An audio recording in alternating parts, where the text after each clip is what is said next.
Black Star Network is here. Hold no punches! I'm real revolutionary right now. Black power! Support this man, Black media. He makes sure that our stories are told. Thank you for being the voice of Black America, Roland. Stay black. I love y'all. All momentum we have now, we have to keep this going. The video looks phenomenal. See, this difference between Black Star Network and Black-owned media and something like CNN. You can't be Black-owned media and be scared. It's time to be smart. Bring your eyeballs home. You dig?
Hey, folks, today is Tuesday, March 21st, 2023. Coming up on Roland Martin on the Filter, streaming live on the Black Star Network. I'm literally just outside the White House where a few moments ago, President Joe Biden ended the handing out of medals for the National Humanities, for the arts, as well as for humanities and arts. Among those people who were honored, Dr. Johnnetta B. Cole, Gladys Knight, Brian Stevenson, Colson Whitehead, and others will show you exactly what took place here at the White House. The Washington Post, they have released a 9-minute video detailing the brutal death of a black man in the mental hospital in Virginia. We'll show that for you and hear from our expert witnesses, our experts about this latest case of a black man being killed at the hand of law enforcement. Also on today's show, white conservatives continue to whine and complain about woke. Wait till I show you what Dana Perino said at Fox News. Just beyond stupid. That and more, folks, right here on Roland Martin Unfiltered on the Black Star Network. It's time to bring the funk. Let's go. He's got it. Whatever the miss, he's on it. Whatever it is, he's got the scoop, the fact, the find. And when it breaks, he's right on time and it's rolling. Best believe he's knowing. Putting it down from sports to news to politics. With entertainment just for kicks, he's rolling. It's on go, roll, y'all. It's Roland Martin, yeah. Rolling with Roland now. He's funk, he's fresh, he's real, the best, you know he's Roland Martin now.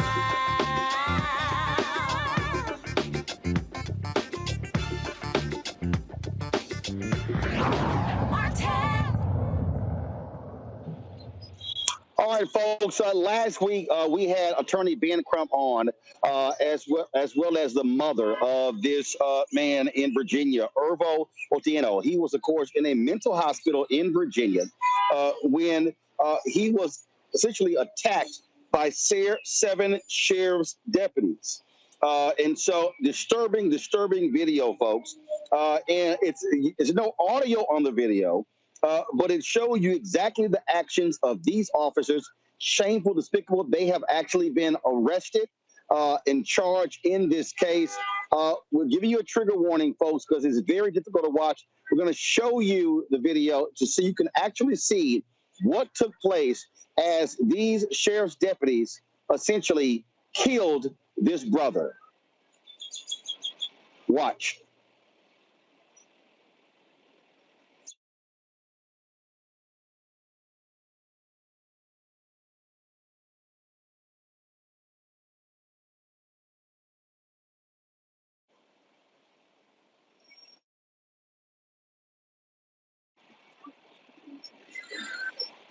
So what you see, folks, you see here, Irvo was actually bound.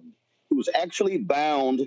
His hands and feet were bound, and he was then dragged into this particular room, okay?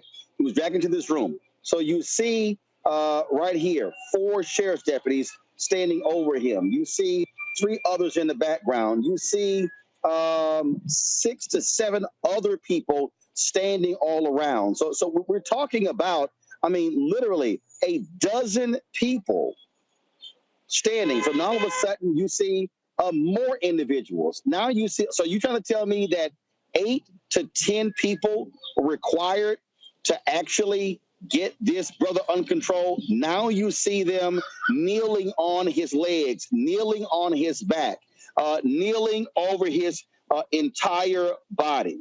Okay. That's what you see right now. I mean, you literally see the officer, the bald-headed sheriff in the middle. His entire weight is literally on this man's body. Now you're going to see in a moment, they're going to turn him on his side. Okay, that continues. This literally goes on, y'all, for a total of 9 minutes. You see the woman in the back now directing them. And so we're talking about anywhere from 12 to 14 people who were involved in exactly what took place here. Now what then took place as this continues, it was after 12 minutes, the deputies checked him for a pulse. And then after 3 minutes, They start CPR trying to revive him. An hour later, Otieno was pronounced dead.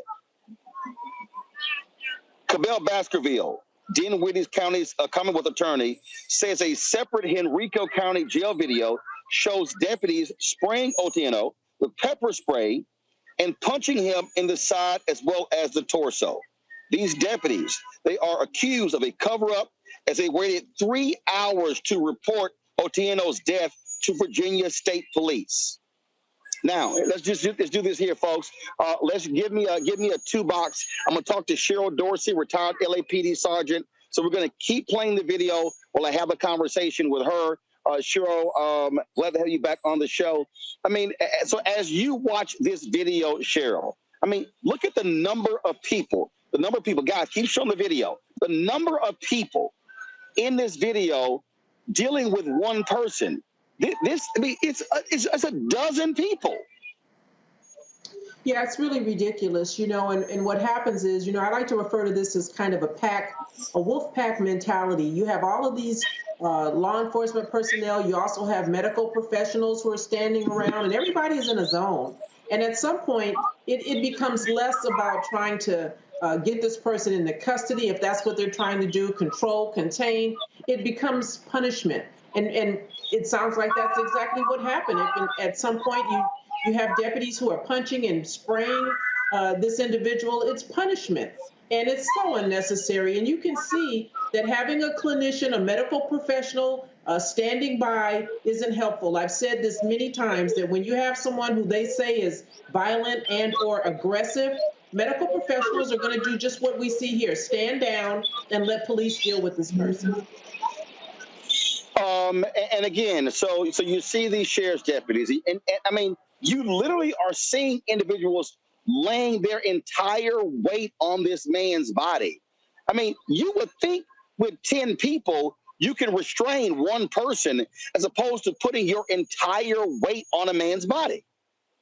Listen, all you need in my mind is really 4 people. Everybody get a body part, get a limb. Somebody get an arm, somebody get a leg. You got people on each side. You hold him down that way to have, and these are good-sized folks. If you look at this video, these are not little people. These are good-sized folks putting all of their body weight on this individual. And so it doesn't matter whether you have law enforcement or whether you have a medical professional who's used to dealing with someone who's in mental crisis. If you don't have someone with some common sense, matters not the ethnicity. We see most of these folks are Black.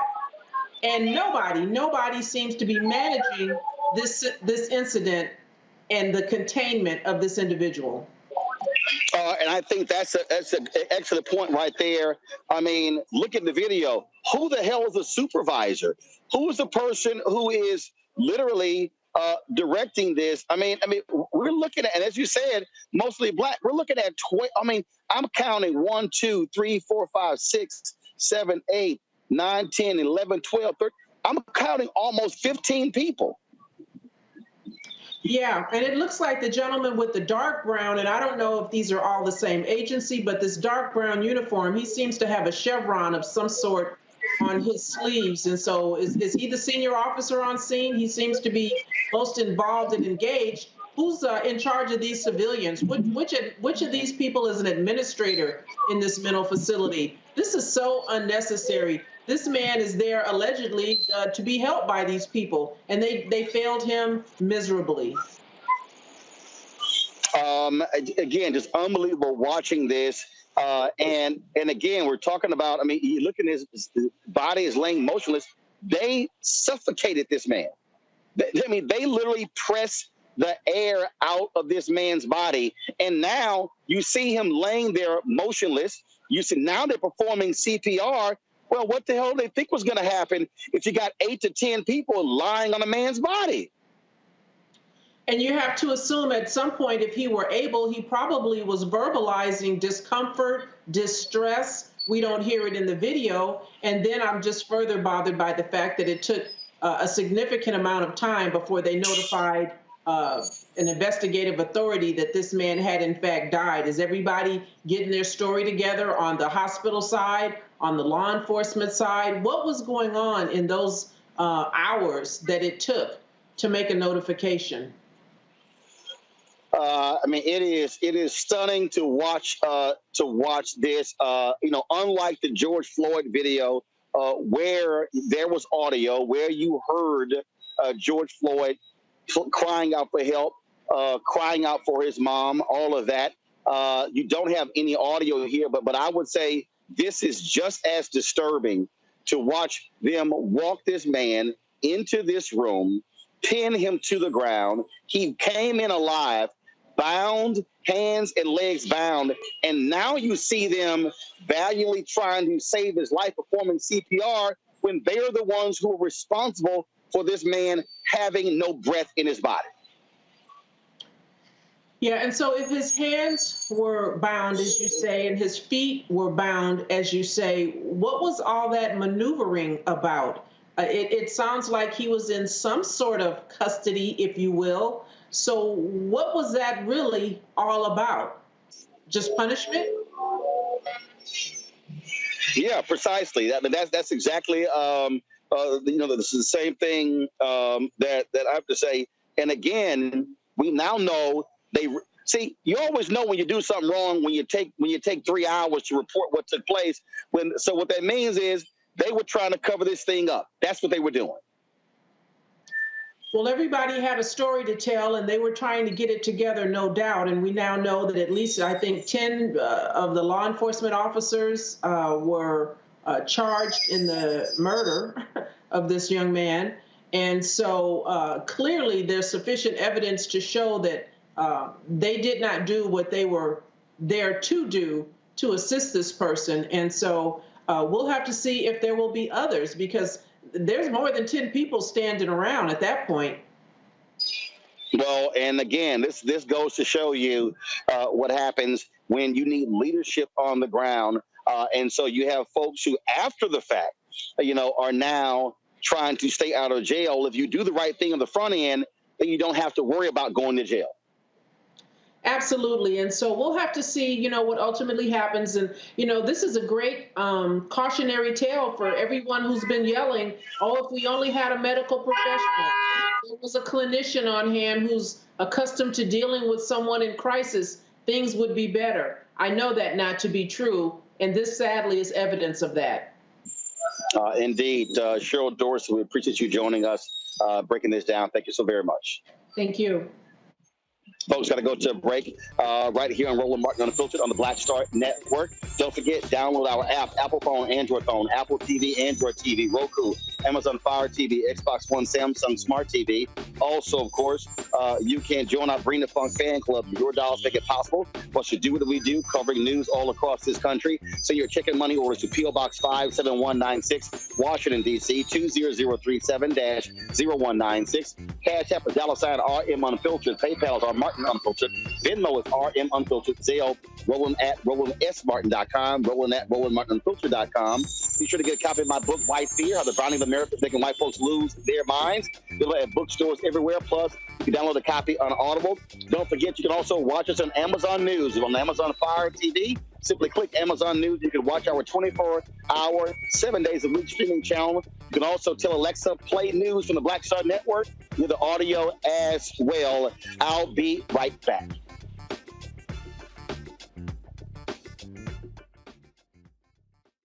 Hatred on the streets, a horrific scene, a white nationalist rally that descended into deadly violence. White people are losing their damn minds.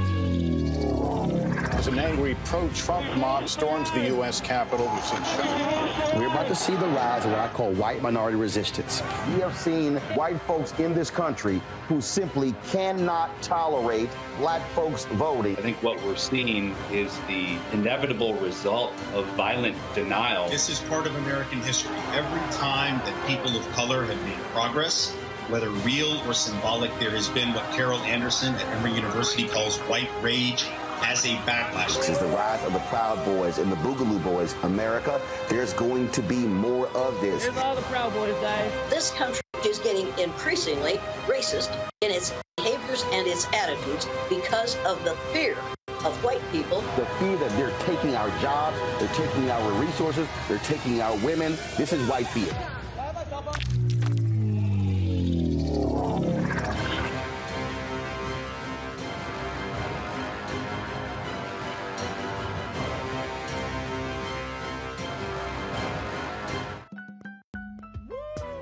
all impacted by the culture, whether we know it or not. From politics to music and entertainment, it's a huge part of our lives, and we're going to talk about it every day right here on The Culture with me, Faraji Muhammad, only on the Black Star Network.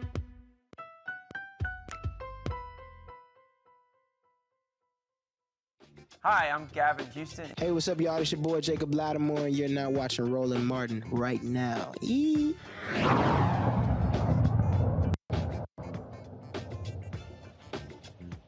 All right, folks, Roland Martin here, still outside of the White House. I'll be at our studios shortly. We're just a couple of blocks away, but the event here at the White House ended a little late, so I had to go live from Lafayette Park, that's right across the street from the White House. Let's bring up right now two of my panelists. We're waiting to connect with our third panel, Dr. Mustafa Santel Ali, former senior advisor for environmental justice at the EPA, and Dr. Candace Matthews, statewide vice chair, Texas Coalition of Black Democrats. Mustafa, I want to start with you. I mean, looking at this video, I mean, it is beyond shameful to see what took place. And again, you see how law enforcement responds. You heard what Cheryl Dorsey said. Most of the people we saw in that video were African American. This man is dead. This man is dead by their actions. And how do you have somebody bound by their hands and their feet, and you still have 10 to 12 people literally sitting on somebody to restrain them? That is unbelievable. It is unbelievable, and that's why video is so important, because, you know, when we don't have that, then folks can create their own narrative about how someone died. And then when you see it live and in color, unfortunately, you see exactly how it all played out. You saw the individuals. You know, I'm country. You know, we call that being hogtied, when you have both your feet and your hands, you know, that are bound like that. And we know that when you place that much weight, and, you know, the previous guests, you know, it's shared, but those were folks who are pretty large folks. So when you have that much weight that's being placed on someone, especially after someone's been pepper sprayed, and for those who have never experienced that, you know, it can cause some serious problems in relationships to your lungs and a number of other types of things. So you have these cumulative effects of the weight of those individuals, plus if the gentleman had been pepper sprayed, causing this asphyxiation, this suffocation that we see. And in the middle of a mental health crisis, when you're actually supposed to have people who are trying to help you and support you and not take your life. That to me right there is, again, Candace, say, look at the actions of the people here.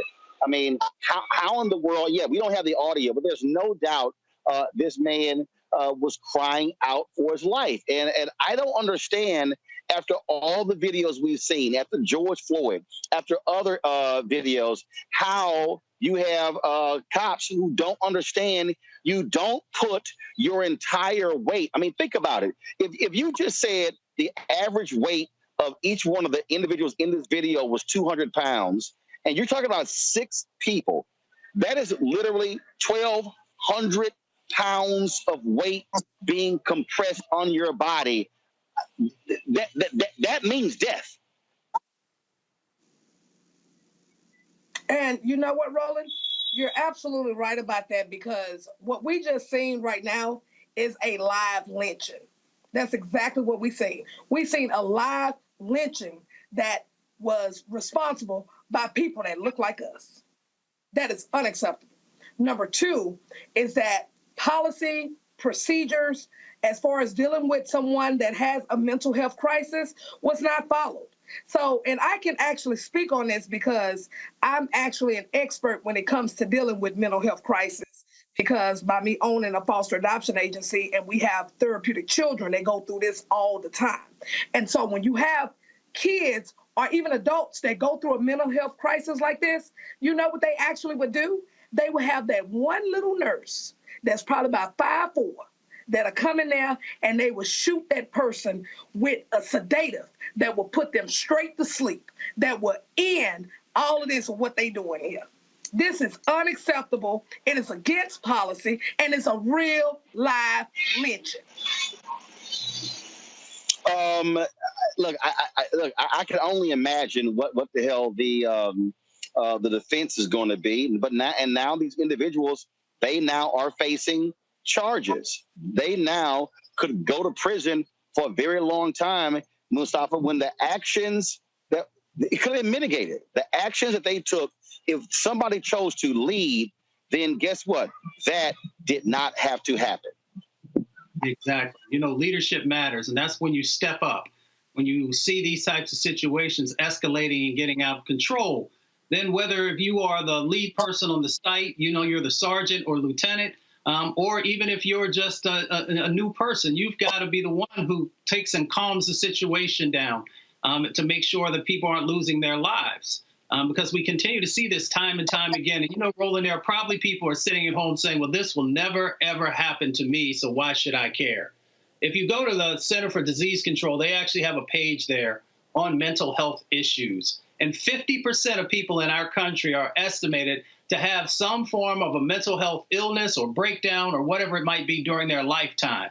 So when you see these situations, this literally could be you, it could be someone in your family, could be one of your children. And that's why we have to get engaged. And that's why we got to hold people accountable. We also got to change these dynamics. Well, Candace, here's the deal. They were in a mental hospital.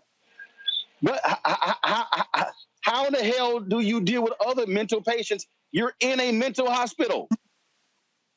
And you know, you're absolutely right about that, Roland. That's why it goes back to what I just said, is that when you have someone that has a mental crisis, okay, you have to use the correct procedure, which means when you have someone that is out of control and you already have these people bound, then that's when you're supposed to come in with the sedative to give to them so they can relax and go straight to sleep, okay? And that's not what they did. You have 10 people, and all of them was probably of a minimum of 200 pounds. So that looked out to be about what, 1,200 or more pounds that was placed on this young man, and they did not follow procedure. That's the problem, because they need training on mental health crisis. And then who else I think need to be charged are the mental health professionals, because you all are trained to deal with this type of crisis. You know you were supposed to go in and get that man a sedative. Y'all sit up here and let these people put all of their weight on this man and crush him with all of his breath that is completely gone. That is unacceptable.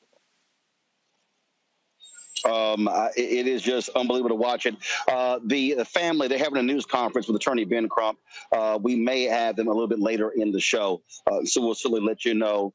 We'll let you know what happens there. And so again, folks, these officers, show them again in their orange jumpsuits. They now are facing criminal charges for their actions that killed this man in Virginia. The prosecutor moved swiftly to take the action against them. And so this is just shameful and unbelievable. Folks, we'll certainly have the latest for you regarding this case as we get more information. All right, I got to go to break. We come back. We're going to talk about President Joe Biden awarding one of the highest honors, or the nation's highest honor for those in the arts and humanities. A number of African Americans received the award, including Gladys Knight, Dr. Johnnetta B. Cole, Brian Stevenson, Colson Whitehead, and others. Will show you all of that. Plus, we'll hear from Dr. Johnnetta Cole. She talks about giving this award. I caught up with her just outside the White House. This is where I am. The program ended a little before 6 o'clock. Of course, we went live at the top of the hour, and so we're here in Lafayette Park. Of course, the White House is right behind us, and so our Black Star Network studios are just 2 blocks away. And so we'll roll that video, and I'll try to hustle down the street to get inside for our studio. You're watching Roland Martin Unfiltered on the Black Star Network. Don't forget, if you're watching on YouTube, hit that like button, folks. We should have more than 1,000 likes. And so I see y'all commenting, hit the like button as well. Same thing on Facebook, on our app as well. And speaking of our app, download Apple phone, Android phone, Apple TV, Android TV, Roku, Amazon Fire TV, Xbox One, Samsung Smart TV. Speaking of Amazon TV, Fire TV, you can watch our 24-hour, 7-day-a-week live streaming news channel right there on Amazon, Amazon News. Or you have Alexa, simply say, Alexa, play news from Black Star Network, and you will hear the audio from our show as well. We'll be right back.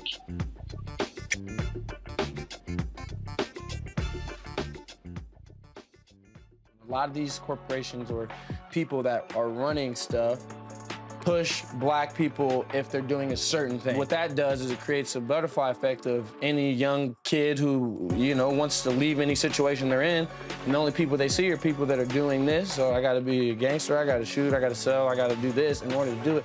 And it just becomes a cycle. But when someone comes around and is making other, we don't do, you know, they don't want to push it or put money into it. So that's definitely something I'm trying to fix too, is just show there's other avenues. You don't got to be a rapper, you don't got to be a ball player, you can be a country singer, you can be an opera singer, you can be a damn whatever, you know? Showing the different avenues, and that is possible, and it's hard for people to realize it's possible until someone does.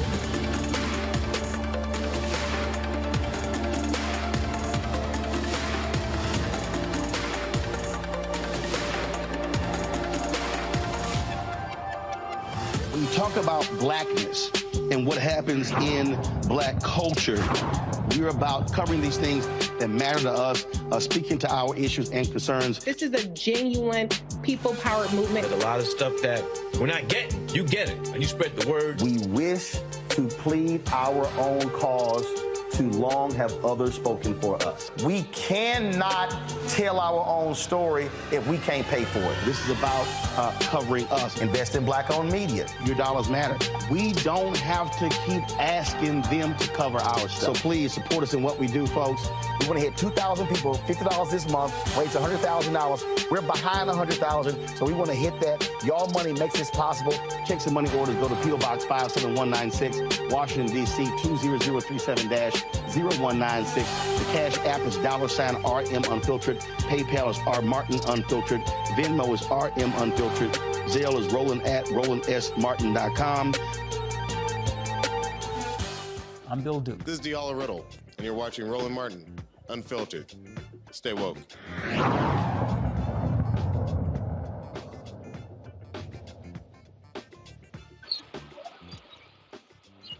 All right, folks, welcome back to Roland Martin Unfiltered. I am here in Lafayette Park, folks, just outside of the White House. You see the White House right behind me. And so a little bit earlier today, President Joe Biden and Vice President Kamala Harris was a ceremony held in the East Room recognizing many of America's greats in the area of the arts and the humanities. And so there were a number of people who were recognized. It was actually the presentation of the National Medal of Arts and the National Humanities Medal Awards. And so there were 23 people who were honored today. A number of them were African-American. Gladys Knight, Dr. Johnnetta B. Cole, Brian Stevenson. Also in the class, you had the International Association of Blacks in Dance, the Billie Holiday Theater. You also had writer Earl Lewis and Colson Whitehead, who was recognized as well. In his remarks, President Joe Biden made comments about each one of the honorees, which included Bruce Springsteen and Julia Louis-Dreyfus, Vera Wang, and others. Here is what he had to say about the African-American honorees, as well as we'll show you the medal presentation that took place as well. Then what's going to happen? I'm going to be walking down the street to our studio. So they're going to go to a break. When we come back, I should be in our studio, and then I'll play for you what Johnnetta B. Cole had to say when I talked to her prior to the ceremony. Over 50 years ago, Billie Holiday Theater opened in Brooklyn. Black writers and actors from Samuel L. Jackson to Debbie Allen to Smokey Robinson debuted there in New York at that theater. Today, Billie still stages first-rate theater productions, nurturing a new generation of black playwrights, performers, as a culture of the cornerstone of our nation. And it's really, it's an incredible place. The same is true of the International Association of the Blacks in Dance, founded more than 3 decades ago to build solidarity for this vital art form. It connects dances to teach, performances to venues, educators to resources, driven by the mission of preserving dance from the African diaspora for future generations. Last December, Gladys Knight, who I'm crazy about her music, I don't want to hurt her reputation, sat in this room to receive the Kennedy Center honor. Later that night, Jill and I and Kamala and Doug in a theater full of fans showed our appreciation for the Empress of Soul, the Empress of Soul. A few weeks later, we invited Gladys back to the White House to perform at a summit with leaders from 50 African nations, as I honored the African nation presidents and prime ministers. But what better way to show who we are as a nation than to give Gladys Knight an opportunity to sing for the nation. Gladys, as I said before, you're truly one of the best things ever to happen in terms of music. I'm a fan. Colson Whitehead, one of the first and only novelists to win the Pulitzer Prize for back-to-back works. How in the hell did you do that?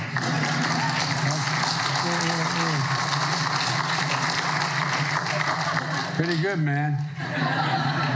I'm kind of looking for back-to-back myself.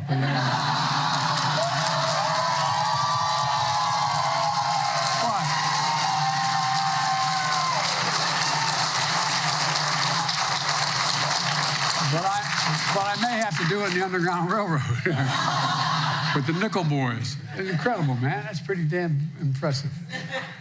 And as an anthropologist, the first black woman president of Spelman College, pretty cool. And director of the National Museum of African Art, you know, Johnnetta is Cole takes the study of black history and culture to new heights. She has strengthened American education, advanced American scholarship, and enriched the lives of students of all ages in the future of our nation. Brian Stevenson, a cherished son of my home state of Delaware, and one of the most important civil rights leaders, you know, exonerating the wrongfully convicted, funding the Legacy Museum and the National Memorial for Peace and Justice, so the history of lynching and racial violence in America gets the reckoning it deserves, and providing a compelling foundation for me to be able to sign into law the Emmett Till's name to make lynching a federal crime. Brian.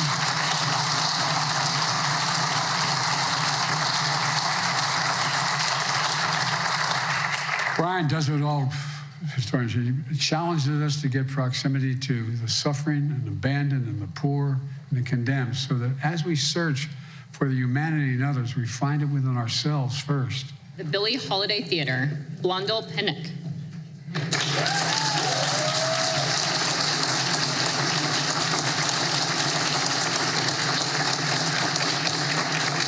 For being an artistic jewel for the nation, channeling its namesake's exploration of freedom and identity, the Billie Holiday Theater cultivates some of our nation's most renowned black actors, writers, designers, and musicians, and has expanded the reach of American artistic expression and achievement.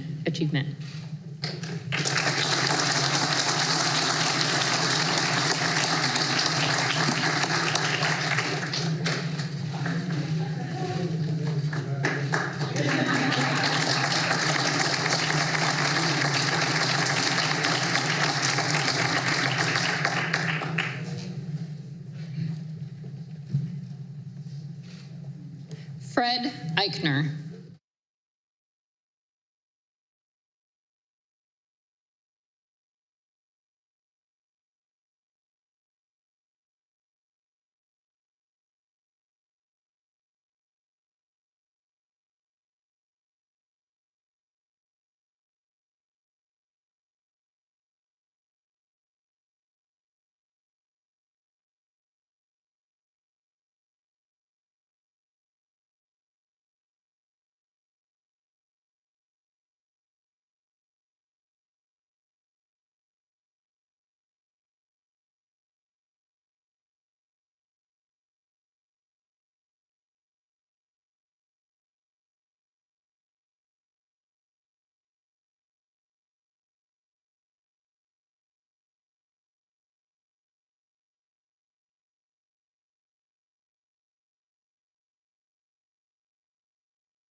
Knight.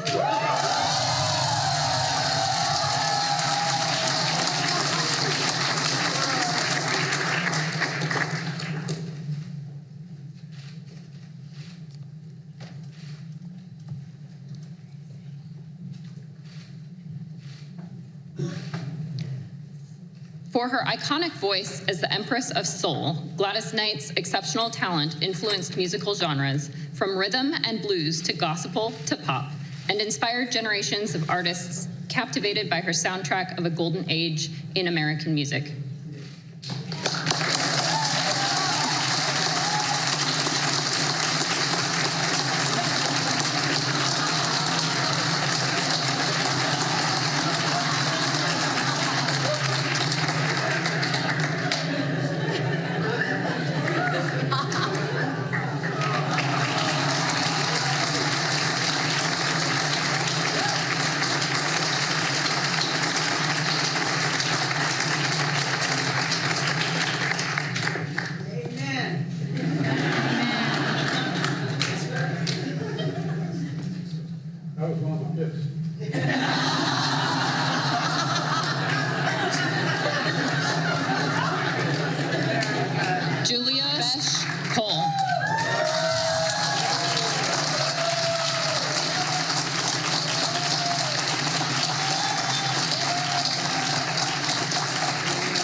For being a celebrated leader of sanctuaries of higher learning and culture, a scholar, anthropologist, and academic pacesetter, Johnnetta Betsch Cole's pioneering work about the ongoing contributions of Afro-Latin, Caribbean, and African communities have advanced American understanding of Black culture and the necessity and power of racial inclusion in our nation.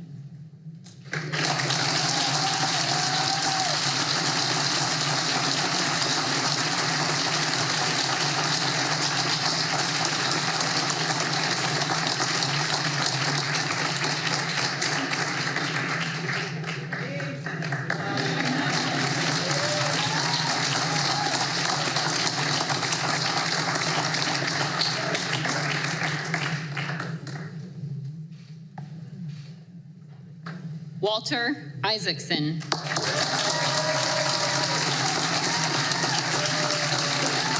Lewis.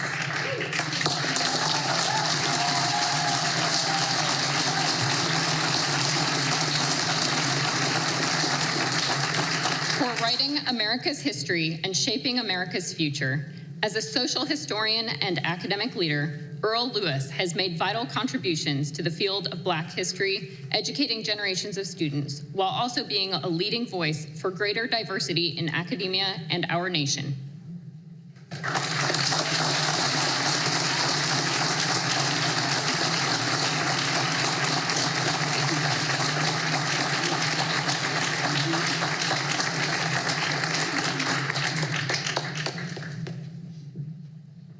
Brian Stevenson.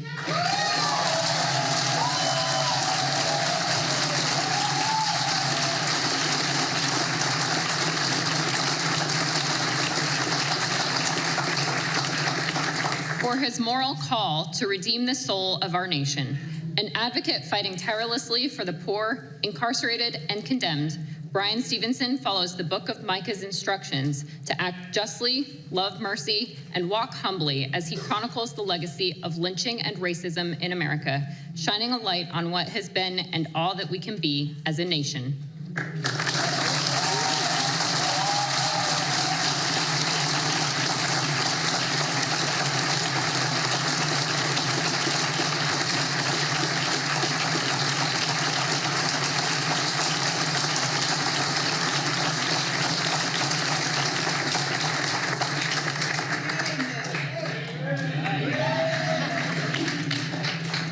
Amy Tan. Colson Whitehead.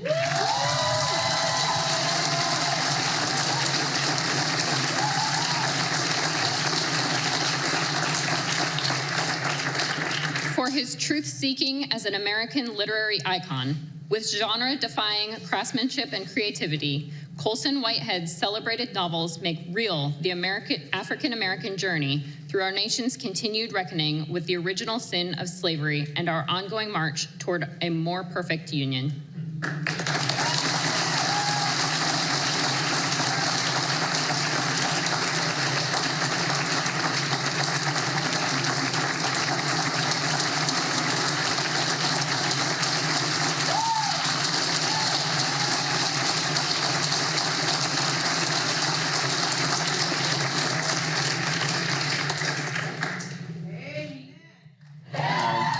Y'all didn't hear after every Black person got the award, the audience went, amen.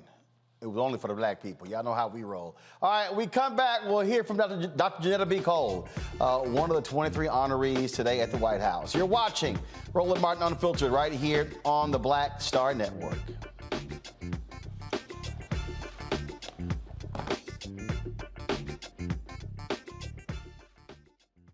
Coming up on the next Black Table, a conversation with Professor Howard W. French on his new book, Born in Blackness, covering 600 years of global African history and helping us understand how the world we know today is a gift from Black people. There could have been no West without Africa and Africa. That's on the next Black Table with me, Greg Carr, only on the Black Star Network. On the next A Balanced Life with me, Dr. Jackie, Re-Entry Anxiety. A lot of us are having trouble transitioning in this post-pandemic society and don't even realize it. We are literally stuck between two worlds, in purgatory. How to get out of purgatory and regain your footing and balance. What emotions they're feeling and being able to label them, because as soon as you label an emotion, it's easier to self-regulate. It's easier to manage that emotion. The next, A Balanced Life on Black Star Network.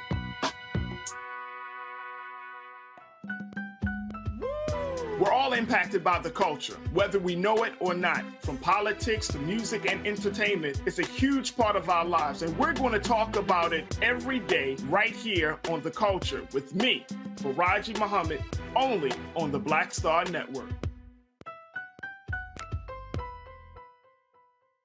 I'm Deborah Owens, America's Wealth Coach, and my new show, Get Wealthy, focuses on the things that your financial advisor and bank isn't telling you, but you absolutely need to know. So watch Get Wealthy on the Black Star Network.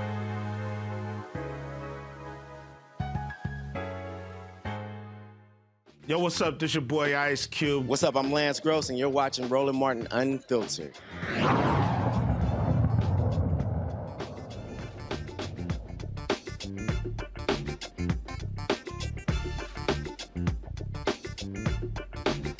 All right, folks, among the 23 honorees was, as you heard President Biden say, the first black female president of Spelman College.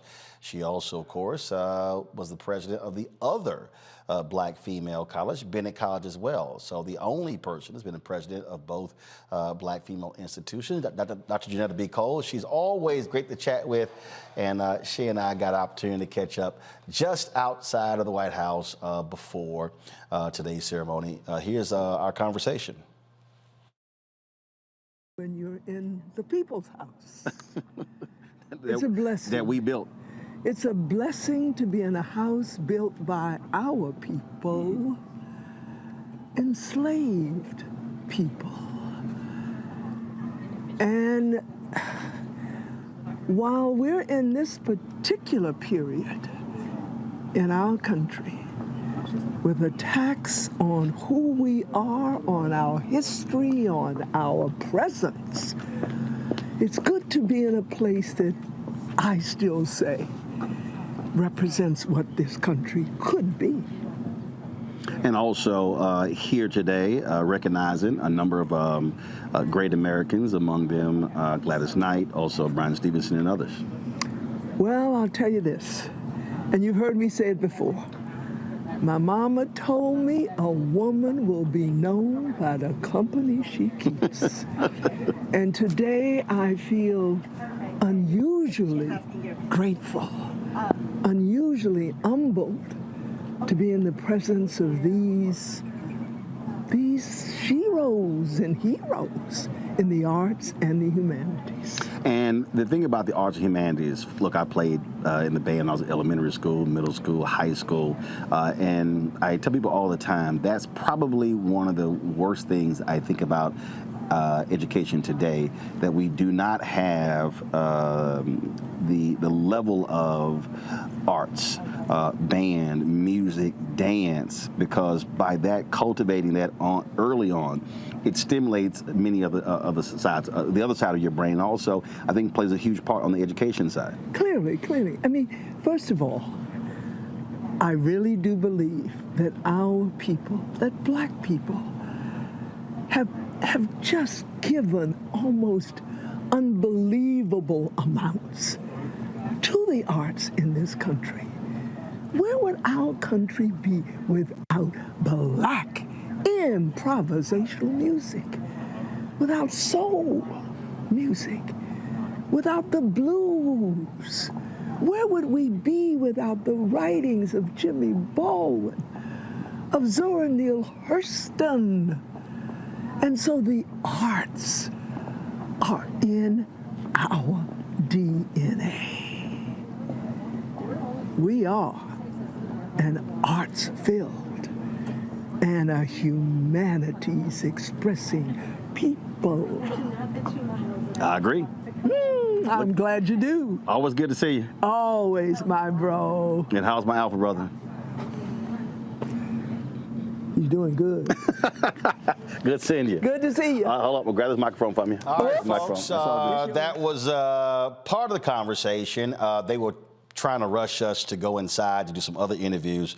And so I then caught up with Dr. Cole a second time. And we got a chance to talk about, again, the attacks on critical race theory and other things in history. And also she talked about her being honored as one of those 23 honorees. And here's the second part of our conversation. When we talk about what is happening in this country, the attacks on history, critical race theory, we can go on and on and on. Obviously, as an educator, that must be disconcerting. I'm outraged. I'm incensed that I am living in a period in my country when books are banned. Children's books are banned. I'm living at a time in the state of Florida where attacks are viciously being aimed at any and every department, professor, teacher who, in quotes, is teaching about those things in Black history that might make white people uncomfortable. This is a nightmare that we are living in, an assault on American democracy. And while I can be outraged, I know that the only response is to write about this. It is to march about this. It is to insist on legislation about this. Our history and her story cannot be silenced. And anyone who's got half a sense must know, like our people would say, you can't know where you're going if you don't know where you've been. And where we have been as a country is filled, yes, with triumphs, but it is also filled with systemic actions of racism, of sexism, of homophobia, of all of that stuff. And saying, shh, we won't talk about it, does not make it go away. We must have these courageous conversations about it. We must educate about it if we are ever to have a far more perfect union. And of course, last question, what does it mean when the nation honors you? You got lots of awards, you got plaques and all kind of different stuff like that, but when the nation, this country, knowing our history as well, recognizes your contributions? It's humbling. It is simply humbling, but it also makes me acknowledge this was not just my work.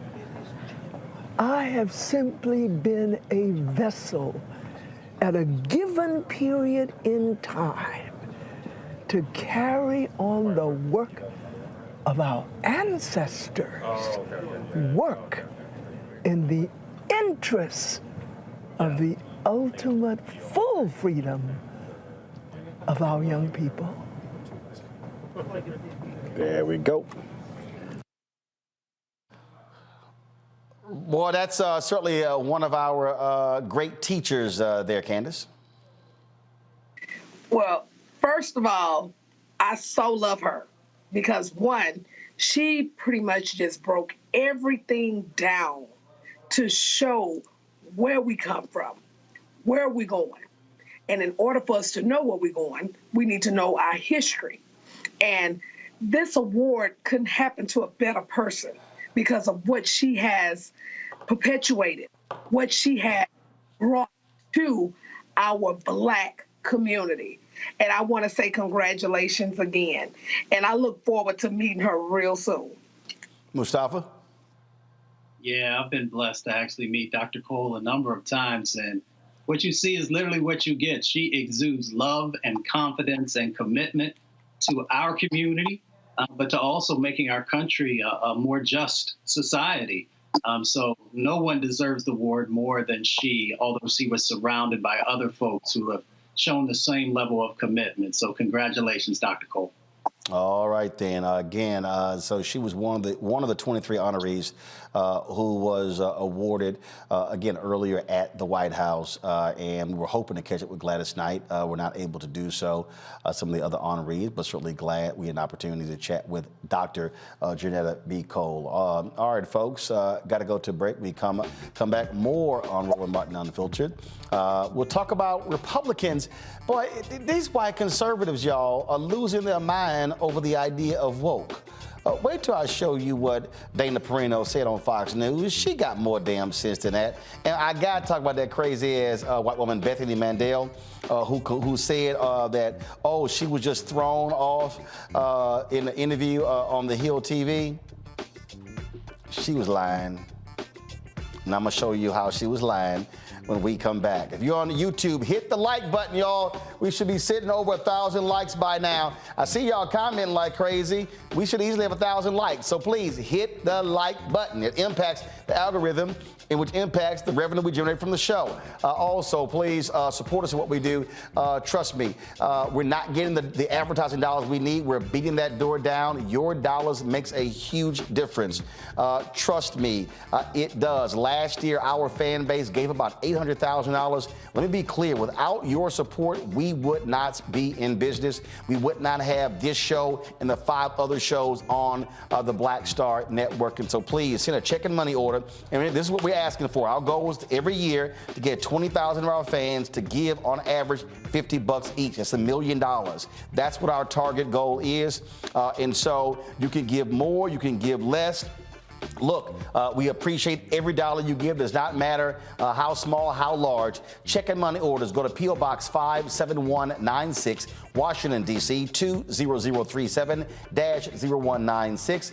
Cash App, $RM Unfiltered. PayPal, R Martin Unfiltered. Venmo is RM Unfiltered. Zelle, Roland at RolandSMartin.com. Roland at RolandMartinUnfiltered.com. And folks, I am going to be in Chicago on Friday for a book signing. We broadcast the show from there as well. And so I'll let you know those details after the break. You're watching Roland Martin Unfiltered. Back in a moment. Hatred on the streets, a horrific scene, a white nationalist rally that descended into deadly violence. White people are losing their damn minds. As an angry pro-Trump mob storms the U.S. Capitol, we've seen shooting. We're about to see the rise of what I call white minority resistance.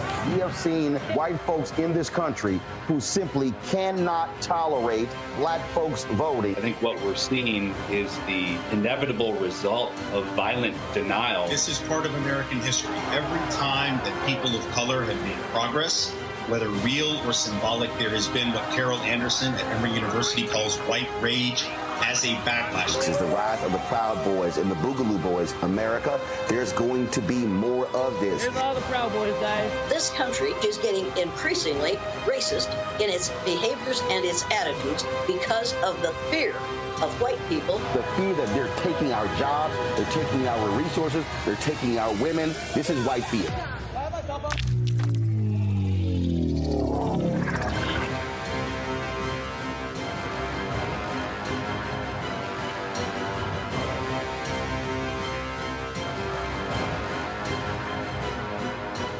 Deborah Owens, America's Wealth Coach, and my new show, Get Wealthy, focuses on the things that your financial advisor and bank isn't telling you, but you absolutely need to know. So watch Get Wealthy on the Black Star Network.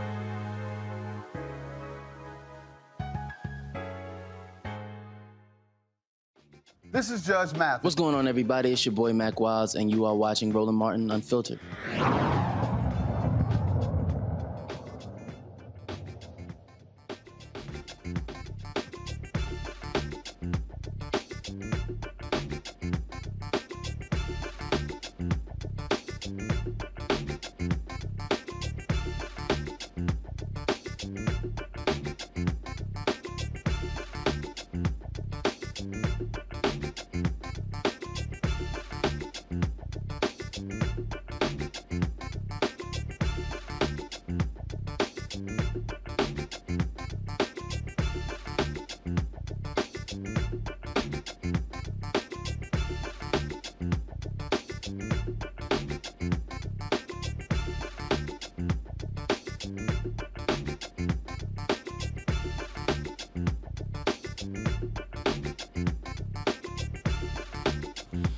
Okay, folks, I told y'all why I wrote my book, White Fear, how the browning of America is making white folks lose their minds. Now, there are some people, some television producers at other networks who won't have me on because the white producers don't like the title. What they should not like is the truth that I wrote about. And this whole reaction to white conservatives and woke, I mean, they apply woke to everything. If you read the New York Post, oh my goodness, everything is woke. Woke, woke, woke, woke, woke, woke, woke, woke, woke, woke, woke. I mean, that's what they do. Everything is woke. Okay? It's their way of trying to desensitize and diminish the reality of what woke means. So the other day on Fox News, Dana Perino, who was the press secretary for President George W. Bush, and she knows better, okay? She said one of the dumbest things I've ever heard about woke. Trust me, brace yourselves for the level of stupidity you're about to hear. One of the things about woke is, can you explain it to your mom? Think about that. And I remember when President Trump was running, and it was before he won in 2016, he used to get standing ovations initially when he would say, political correctness is ruining our country. And everybody that was clapping knew exactly what he meant. But it's sort of like the Supreme Court definition of pornography. You know it when you see it. So the Democrats want to get you in an argument where you're having to define wokeism as if the Webster's Dictionary is defining it. And that's not what it is. It could be a feeling. It could be a sense. And I wonder if Republicans or conservatives are going to have to define it more. She could be right. I don't know. This will be tested. But the other poll numbers you showed are important. The one thing I don't see any candidate really doing right now is talking about a plan for pro-growth economic means. And that's what Americans are pretty desperately looking for.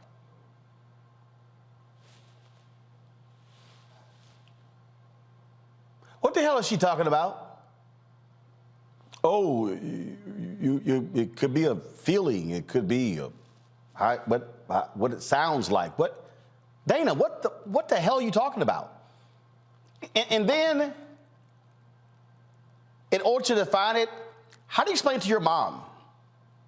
Dana, you're supposed to be an educated white woman,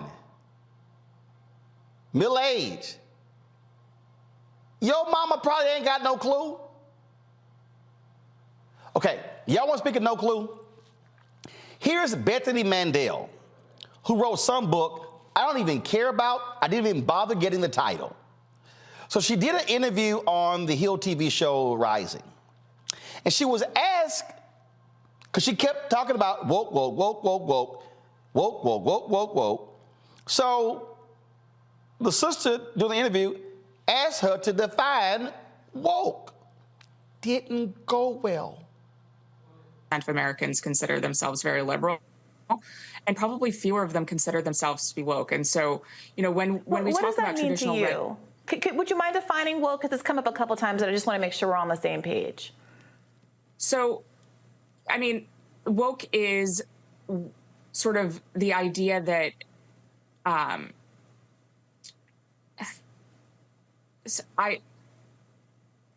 this is going to be one of those moments that goes viral. I mean, woke is something that's very hard to define, and we've spent an entire chapter defining it. It is sort of the understanding that we need to totally reimagine and redo society in order to create hierarchies of oppression.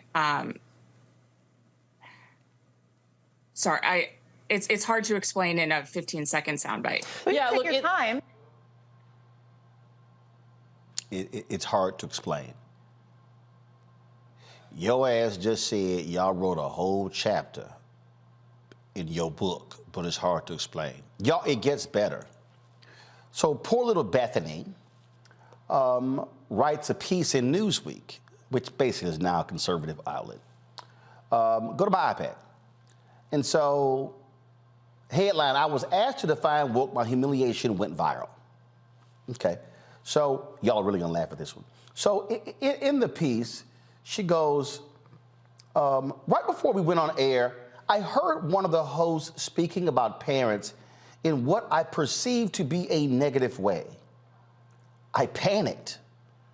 Over my career as a loud and proud breeder, she's got 6 kids, I've often felt attacked by the left and braced myself to be ambushed on air about my own life choices as a mother of 6 children.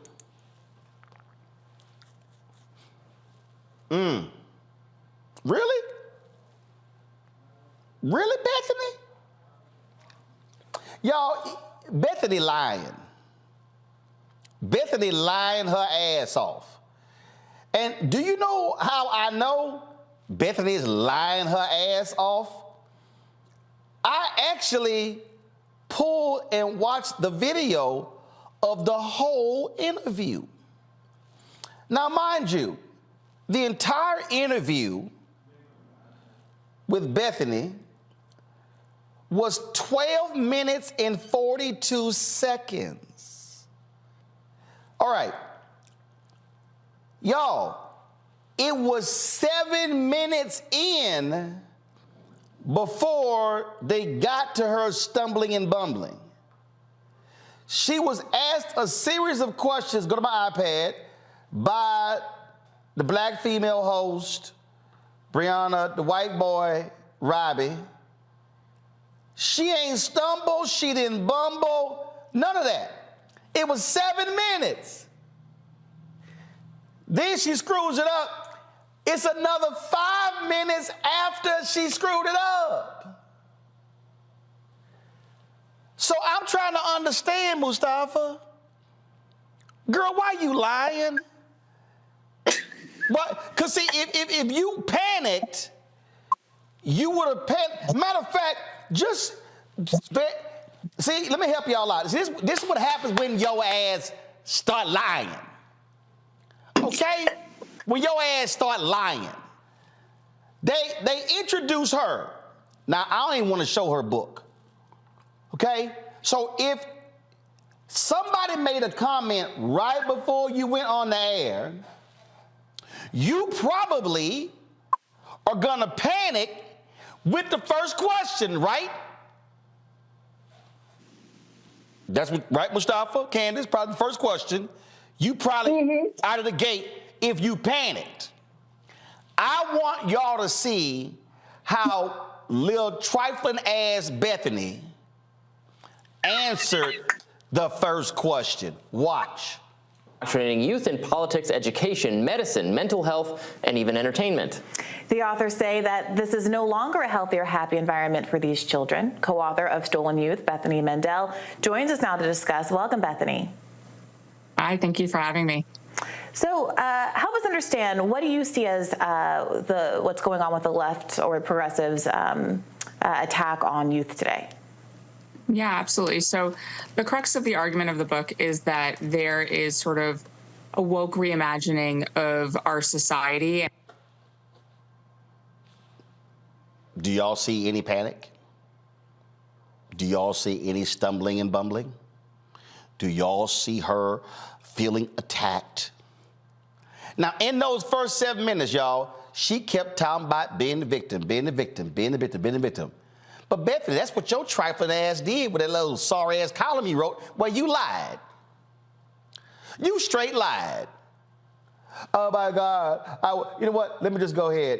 Let me go ahead and advance this. Okay, so maybe, okay, let me just advance this, in 3.5 minutes. Y'all, watch this. We 3.5 minutes in. How do you negotiate this idea of an outsized victim culture and people claiming mental health issues that don't really exist with a book and a discourse that's talking about the mental health issues do suffer and kind of framing kids as in a crisis? I mean, there's a kid on a milk carton on your book in a way that obviously points to the fact that there's something real there in your view. How do you disaggregate what might be characterized as a mental health crisis caused by a focus on mental health crises and the idea that we should be perhaps less attentive to the idea that people who say they have mental health crises are in fact experiencing mental health crises? So it's hard to disentangle the two. And how do you know when a child is experiencing a genuine mental health crisis versus that of a child who is sort of perpetuating their own misery in order to gain credibility among their peers? Fluid. We got no problem answering the question. Well, let's just see. Let's just advance it a little bit more. Here's the next question. And this is about a minute and a half before she totally screwed up on the woke part, okay? Y'all ready for this? Remember, she panicked. Remember, she said one of the hosts, she wouldn't name the hosts, there's only two, y'all, the black girl and the white boy. She said one of the hosts, so the white boy, he a conservative, the black girl, she progressive, so we know who she was talking about, but she wouldn't name him. But she said, oh my God, they made a comment about me and I was just rattled. I panicked.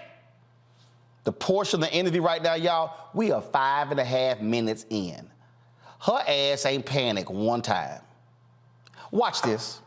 People in my life who are educators and mental health professionals, I definitely never deny the reality that there's a certain kind of cultural cachet that's emerged of kind of hierarchies of oppression, let's say. Yeah. But I've also seen a lot of people across the political spectrum express frustration with that. So I wonder if you could get into how you see this as a war of the left against the right, because framing it that way, when I think this is a broad concern that a lot of folks have a problem with, does kind of also recreate this kind of victim paradigm where you have people saying we're being under attack by the left instead of kind of coming together and trying to resolve what I think is a broadly understood phenomenon. And so in this circumstance, there's a lot of things that are sort of a right versus left conversation, but this is not one of them. And I agree with you. I think that there are a lot of people. Stop. I still don't see the panic. I don't see how terrified. Yo, she's 6.5 minutes in. 6.5 minutes into the interview. We ain't panicked one time. She did a little stuttering right there, but she answering the questions. Everything is fine. And then she, then all of a sudden, then things begin to change. Then things begin to change quickly. Hit play. Sort of a woke reimagining that is very, very, very far left. Only 7% of Americans consider themselves very liberal. And probably fewer of them consider themselves to be woke. And so, when we talk about traditional, what does that mean to you? Would you mind defining woke? Because it's come up a couple times, and I just want to make sure we're on the same page. Stop. All right. We are now 6 minutes and 51 seconds in. This girl, she ain't stumbled over her words. She has not panicked. She has not had a panic attack. She has not had to call the cops. This Karen ain't been no problem whatsoever. I mean, we just been answering the questions. I mean, the black girl been asking questions. The white boy been asking a couple of questions. Everything going fine. But now is the moment when the white woman loses her mind. And this is the part of the interview that I dare say is similar to the white woman who said a black man tried to beat me up, tried to steal my kids, tried to attack me as the way. Who was the white woman? What was her name? Sharon Smith, I think it was her name. Then who was the white boy in Boston? Was it Stewart, who claims that black folk, you always blame the black person. See, that's really what Bethany did. Let me blame the black girl. See, the black girl made a comment, and that's why I just panicked. I couldn't answer the question. I done played y'all all of Bethany's little comments. Now listen to Bethany explain when the black girl asked her real simple, I'm just going to roll it back, like we're going to keep it plain, like, boo, can't justify it because you keep saying woke, woke, woke, woke, woke, woke, woke, woke, woke. Watch this. 7% of Americans consider themselves very liberal, and probably fewer of them consider themselves to be woke. And so, when we talk about traditional, what does that mean to you? Would you mind defining woke? Because it's come up a couple times, and I just want to make sure we're on the same page. So, I mean, woke is sort of the idea that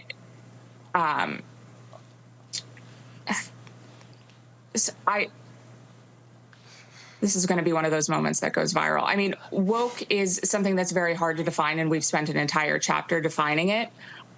It is sort of the understanding that we need to totally reimagine and redo society in order to create hierarchies of oppression.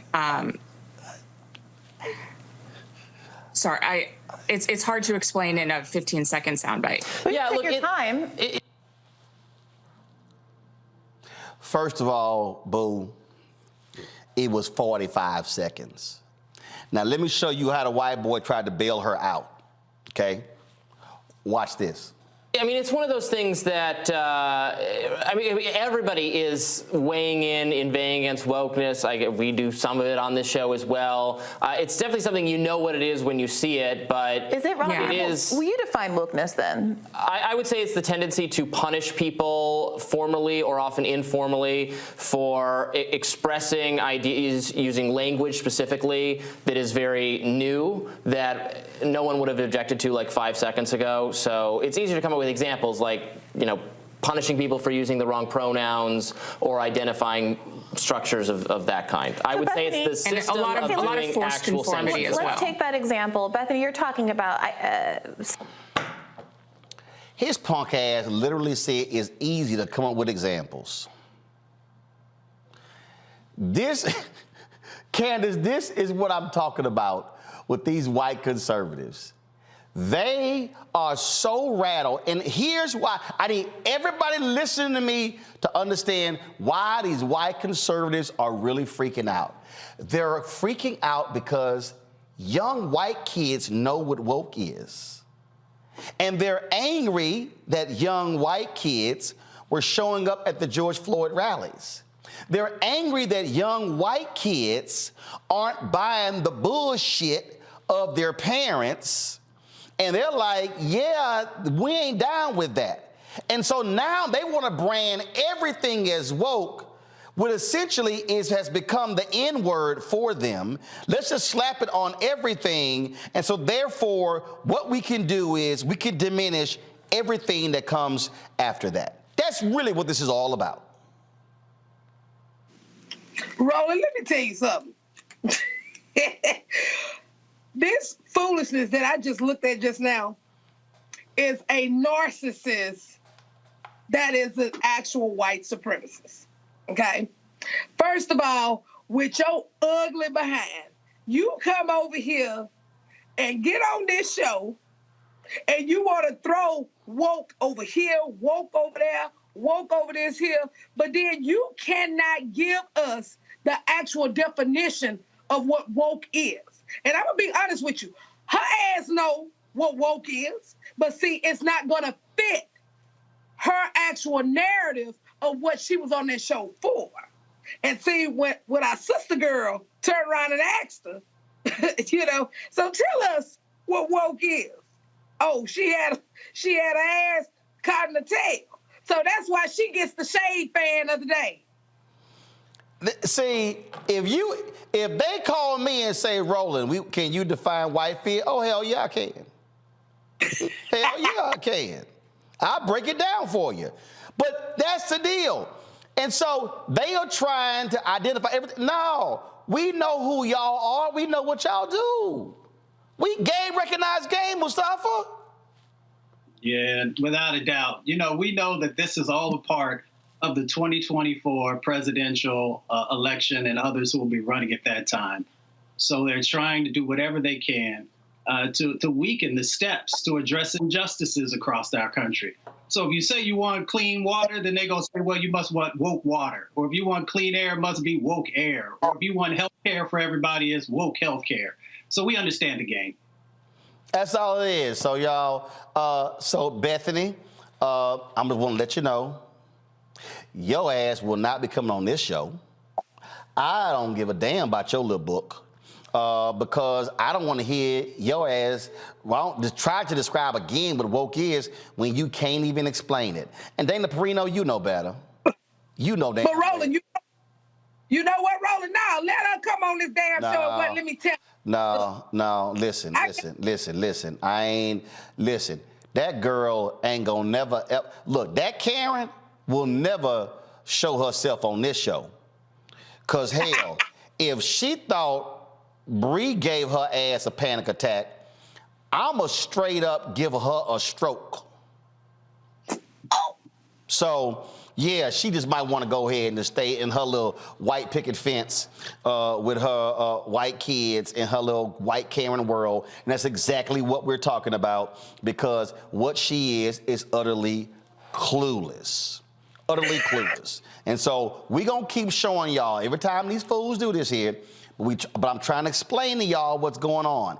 They are trying to ignite white fear because they need that to show itself up at the ballot box in the 2024 election. Just understand the game.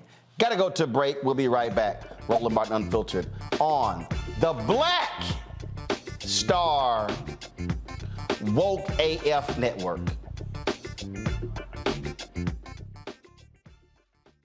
A lot of these corporations or people that are running stuff push black people if they're doing a certain thing. What that does is it creates a butterfly effect of any young kid who, you know, wants to leave any situation they're in, and the only people they see are people that are doing this. So I gotta be a gangster, I gotta shoot, I gotta sell, I gotta do this in order to do it. And it just becomes a cycle. But when someone comes around and is making other, we don't, you know, they don't want to push it or put money into it. So that's definitely something I'm trying to fix too, is just show there's other avenues. You don't gotta be a rapper, you don't gotta be a ball player, you can be a country singer, you can be an opera singer, you can be a damn whatever, you know? Showing the different avenues, and that is possible, and it's hard for people to realize it's possible until someone does it.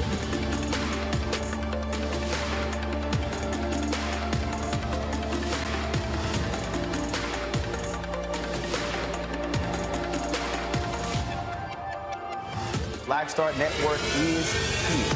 Oh, no punches! I'm real revolutionary right now. Thank you for being the voice of Black America. All momentum we have now, we have to keep this going. The video looks phenomenal. See, there's a difference between Black Star Network and black-owned media and something like CNN. You can't be black-owned media and be scared. It's time to be smart. Bring your eyeballs home. You dig? Pull up a chair, take your seat at the Black Table with me, Dr. Greg Carr, here on the Black Star Network. Every week, we'll take a deeper dive into the world we're living in. Join the conversation only on the Black Star Network. What's up, y'all? I'm Will Packer. I'm Chrisette Michelle. Hi, I'm Chaley Rose, and you're watching Roland Martin Unfiltered.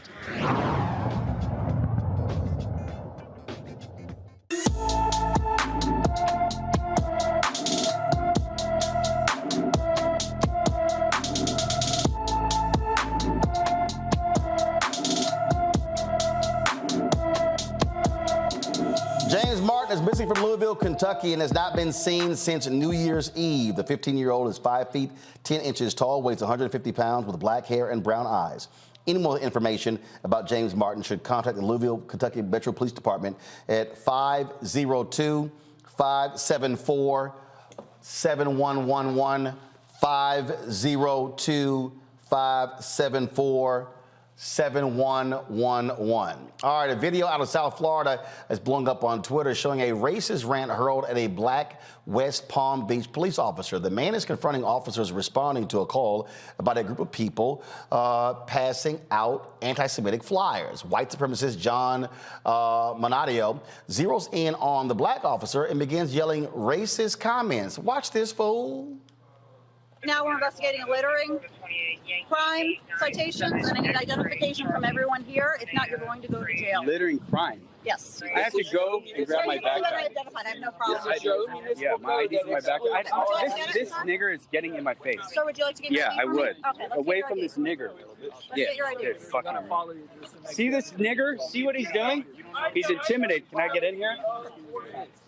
Fucking aggressive nigger. It's fucking. No weapons in here. Right? Shut up, nigger. No weapons. Sir, I'm going to take this. This is me. I'm not taking it. I'm going to put it right here Okay, while you go get ahead. your stuff, okay? Go ahead.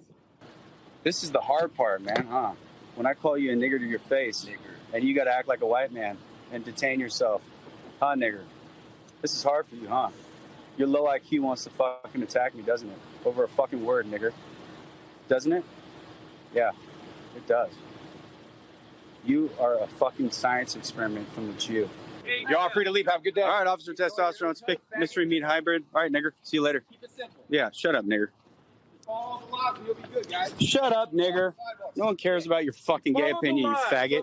Follow the law, you... Hey, faggot, nigger. Shut the fuck up. Now, no one was arrested, but the man received a citation for littering. Don't be surprised if he runs up on some black people in his future, Mustafa. Yeah, you know, that officer actually presented himself and carried himself in the way that we would hope in all situations that an officer would. I know it was difficult to be able to keep your composure, but he did. But yeah, you run up on the wrong folks, you're going to get checked real quick. See, they know who to play with, and they know the situations where they can play. But, you know, you're going to find the right one day. It's going to be a totally different situation. Oh, yeah, don't be surprised. We're going to be showing him real soon when he gets a visit from #Team Whip That Ass. All right, a white Georgia man will spend decades behind bars for racially motivated gas station shootings. A federal judge sentenced Larry Foxworth to 20 years in prison for charges after he pled guilty in December. Prosecutors say the Clayton County man targeted 2 Jonesboro establishments in July 2021 because of the area's high black population. Foxworth admitted to the shootings at the time of his arrest because he did not like towel heads and didn't like people of color and he was calling them the N-word. The judge also sentenced him to serve 5 years of supervised release after his prison term and ordered him to pay $1,000 in restitution. That's 20 years in prison for that racist, Candace. First of all, his ass need to have life in prison for that, because it was premeditated. It was perpetuated by white supremacy. You made it very clear, and you shot a Glock in these specific stores, gas stations, where they had people that were of color, and you made that very clear. So why is that safe to have someone with those ideologies back on the street? His old ugly self need to be in prison for life for a hate crime. Well, trust me, I can't wait when Jamal says, "Yo, what's up? How you doing?" Baby, he'll get a homestead ass. Oh, trust me, he gonna see a whole. He gonna meet some brothers. Trust me, they gonna be a part. They're gonna be part of the welcome committee. All right, y'all. Philadelphia has reached the most significant mass protest injury settlement in the city's history. That city has agreed to pay 350 people who were injured by police during the response to the 2020 racial justice protests $9.25 million. Of course, those protests followed the murder of George Floyd. The city agreed to pay plaintiffs in 4 separate federal civil rights lawsuits and contribute $500,000 to a fund that will counsel victims of police violence and other community-led programming. The damages awarded to each of the folks, about 350 plaintiffs, vary depending upon the circumstances of their cases. And so certainly glad to see that. And also out of Illinois, a lot of people talk about this here. Former Congressman Bobby Rush, former Black Panther, has endorsed Paul Vallis, the former CEO of Chicago Public Schools, to be the next mayor over African-American Cook County Commissioner Brandon Johnson. Rush announced his endorsement at an anti-violence march for Vallis's campaign. Rush was a longtime congressman there, and he could give Vallis a boost among black voters heading into the April 4th runoff. In addition to that, a number of black pastors have also come out and endorsed Brandon. Brandon has got endorsements from people like Senator Bernie Sanders, Senator Elizabeth Warren, Reverend Jesse Jackson Sr. And as I said, folks, I am going to be in Chicago on Friday. First of all, I got a book signing on Thursday, and then I have a book signing on Friday, and I'll be partnering with WVON Radio for the book signing. And so we have invited both of the candidates. We've invited Paul Vallis as well as Brandon Johnson to come to the restaurant where we have the show and the book signing to appear and talk about the issues. The Johnson campaign has put it on his schedule. We have not heard from the Vallis campaign. This is the book signing right here, folks. Again, I'll be live at Chemistry Chicago Restaurant at 5 p.m. The book signing is going to be at 7 p.m. And so we look forward to being there. Of course, that's 5 p.m. Chicago time, 6 p.m. our time. So the show will be live there. And, of course, we have the book signing as well. So, Paul Vallis, come talk to a brother. Let's see what you got to say. If you want to be the next mayor of Chicago. All right, folks, got to go to a break. We come back. More on Roland Martin Unfiltered on the Black Star Network. When you talk about blackness and what happens in black culture, we're about covering these things that matter to us, speaking to our issues and concerns. This is a genuine people-powered movement. There's a lot of stuff that we're not getting. You get it, and you spread the word. We wish to plead our own cause. Too long have others spoken for us. We cannot tell our own story if we can't pay for it. This is about covering us. Invest in black-owned media. Your dollars matter. We don't have to keep asking them to cover our stuff. So please support us in what we do, folks. We want to hit 2,000 people, $50 this month, raise $100,000. We're behind 100,000, so we want to hit that. Y'all money makes this possible. Check some money orders. Go to P.O. Box 57196, Washington, D.C. 20037-0196. The Cash App is $RM Unfiltered. PayPal is R Martin Unfiltered. Venmo is RM Unfiltered. Zelle is Roland at RolandSMartin.com. On the next A Balanced Life with me, Dr. Jackie, Re-Entry Anxiety. A lot of us are having trouble transitioning in this post-pandemic society and don't even realize it. We are literally stuck between two worlds, in purgatory.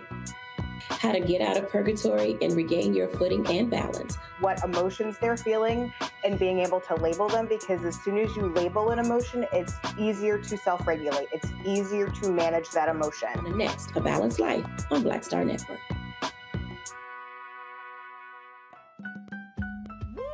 We're all impacted by the culture, whether we know it or not. From politics to music and entertainment, it's a huge part of our lives, and we're going to talk about it every day right here on The Culture with me, Faraji Muhammad, only on the Black Star Network.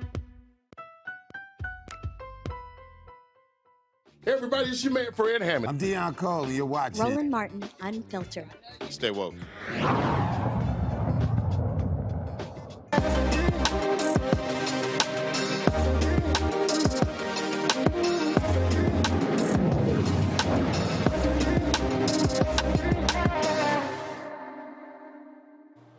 Folks, there's always been a history of black insurance companies in the United States. The first was the African Insurance Company, which was organized in 1810 in Philadelphia. And the one many people know about is the one out of North Carolina, the North Carolina Mutual Life Insurance Company. Now, the bottom line is African Americans for decades could not actually get insurance. Well, of course, integration, things begin to change, and so we have gotten away from insurance companies. Well, there is a new one called Africare Life. It's a black-owned company. It provides an easy life insurance platform to help working class people of African descent and other people of color in the United States. Joining me now from Colorado Springs is Sam Otiene, founder and CEO of Africare Life. Sam, how you doing? I'm good, sir. Great to meet you. Okay, so first of all, when did you create this insurance company, and what sets it apart from other life insurance companies? All right, so actually this started out of necessity because our people, when I mean our people, I mean Africans that migrated to the U.S., they came from cash economy to an economy that is based on credit. And another reason was because there's just a whole lot of need in the marketplace for our people because they are very less educated when it comes to how financial product works in the U.S. So a few years ago, I met with a couple by referral. That's when I was still door knocking. And then this couple, they realized they needed life insurance. Actually was the wife. But then the husband refused that he doesn't need life insurance because they think that when you think life insurance, what Africans think generally is you're wishing me death.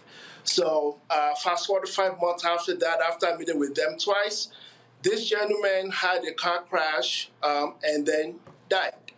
The wife and the kids were left with nothing. This was the time that I realized that, okay, I need to go hard in actually going after our people. That this is not wishing you death. We all need life insurance. And that's where we started. But we've added other products in the process. So how's it gone so far? How many people have you signed up for your life insurance company? We have hundreds of people that comes to our platform every single day, and as you can see on this screen, the reason why we created the platform again is because our people don't like being pestered when it comes to financial services. So we created the platform so that they can come there without being bombarded by calls from any agents, and that including my agents. We don't even call people unless they even schedule an appointment.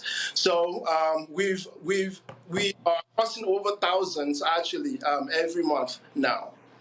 And again, it's also trying to get people to understand the benefits of life insurance. I mean, all too often we've seen where folks have passed away. They did not have the resources to be able to bury loved ones or look at life insurance as a financial instrument for their families. Yes, sir. And much more than just life insurance, like I said, is all the product that a lot of us in America, I would say Black people generally, actually are uneducated when it comes to this financial services as a whole. So we've introduced all the products which actually include people to reduce their interest volume on all their debts. For example, when I say the word APR, everyone knows what that is. But when you say TIP, most Black people don't know what TIP is. And that is what most of us really need to know when it comes to debt generally, is your total interest percentage, not just how much you are paying on the monthly or on a yearly basis. Questions from my panel. Mustafa, you first. Yes, Brother Otiene, congratulations on getting this platform set up. What were some of the challenges that you had when you were first starting to put this together, the platform? One of the challenges actually that I think that a lot of Black entrepreneur face is actually being able to find investors and being able to find bank to even back you up. So all this actually I had to bootstrap it. So it's from savings as well as my wife also helping we just putting money together in order for us to actually bring this to life. So everything is done by us. We don't have any investor as we speak right now. Candace? Well, first of all, congratulations once again, my brother. But I have this one question. How can you engage this population that like to buy hair bundles, that like to buy Jordans, and don't give a damn about life insurance? How can you work with that population? Because they quick to want to do a GoFundMe and want to do a fish fry, to try to bury their loved ones. But clearly you have this option, which I looked at your stuff, and it's very easy to utilize. So what plan you have in place to target that population, because they're the ones who need life insurance? Right. So the approach, like I said earlier, is that we're taking education approach rather than sales approach. An ordinary life insurance agent or agency or life insurance company just want to sell to you.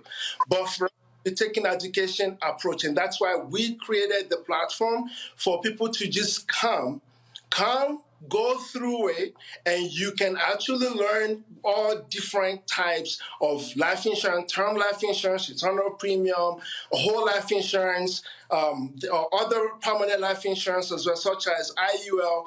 You can learn all of that on your own without anyone bombarding you with any call. So that's the approach we're taking, that, hey, just come, let's educate you for you to understand what you are missing for not having life insurance as well as other products that can help you right now, not when you die, but can help you. There are life insurance that can help you while you're still living, that has benefits. So again, the approach you're taking is education. Let's educate our people. Then they can buy as much as they understand the need for it. All right, then. Sam, we appreciate it. Where can people get more information? You can get more information at africalife.com. That is AFRIKARE life.com. All right, then. We certainly appreciate it. Thank you so very much. All right, folks, I got to go to break. We come back. We will talk to the family of the man who was, we opened the show showing you that video, the man who was suffocated to death by those sheriff's deputies in Virginia. We'll talk to his family, attorney Ben Crump. We come back. We'll also pay tribute to the great Willis Reed, graduate of Grambling State University, New York Knicks legend, one of the greatest players of all time in the NBA, passed away today at the age of 80. You're watching Roland Martin Unfiltered on the Black Star Network.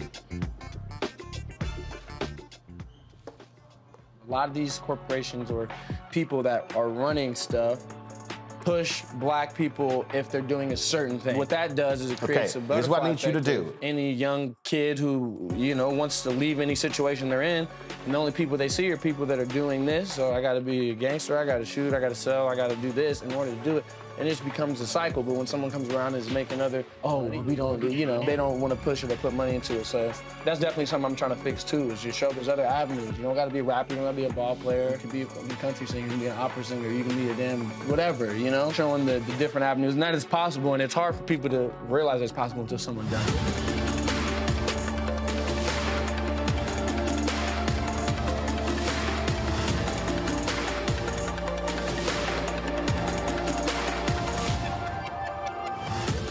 Pull up a chair, take your seat.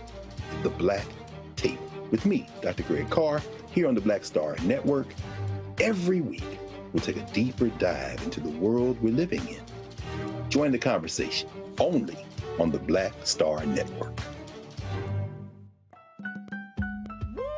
We're all impacted by the culture, whether we know it or not. From politics to music and entertainment, it's a huge part of our lives, and we're going to talk about it every day right here on The Culture with me, Faraji Muhammad, only on the Black Star Network.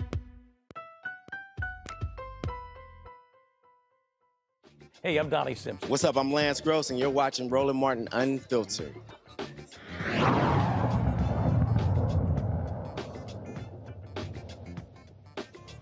All right, folks, welcome back to Roland Martin Unfiltered. Moments ago, the family of Irvo Otieno, they've finished their news conference with attorney Ben Crump. They join us live right now. We have his mother, Caroline, brother Leon, as well, in addition to attorney Crump. Glad to have you all here. It was shocking to watch that video. The Washington Post put together a 9-minute edited version, and to see, it was very reminiscent of what took place with George Floyd. We did not have the audio, but to sit there and watch 6 to 8 people, a total of 15 people standing around, literally press their bodies against him, taking the life out of his body, and then to try to see them frantically save him was shocking and stunning, and just an abdication of decency and morality. Yeah, and Roland, thank you so much for always giving our people a voice. And Miss Caroline said, no, Attorney Crump, we have to do Roland Martin because he always talks about our issues. Yes. She never thought it would be her child being lost in this tragedy that she'll be talking to you about. But I will let her tell you about her feelings when she saw that video. And Leon, his brother, is also present here with us, Roland Martin. Please go right ahead. Yes. First of all, I'd like to say thank you so much, Mr. Martin, for getting us to your show to tell the story of my son, Irvo Otieno.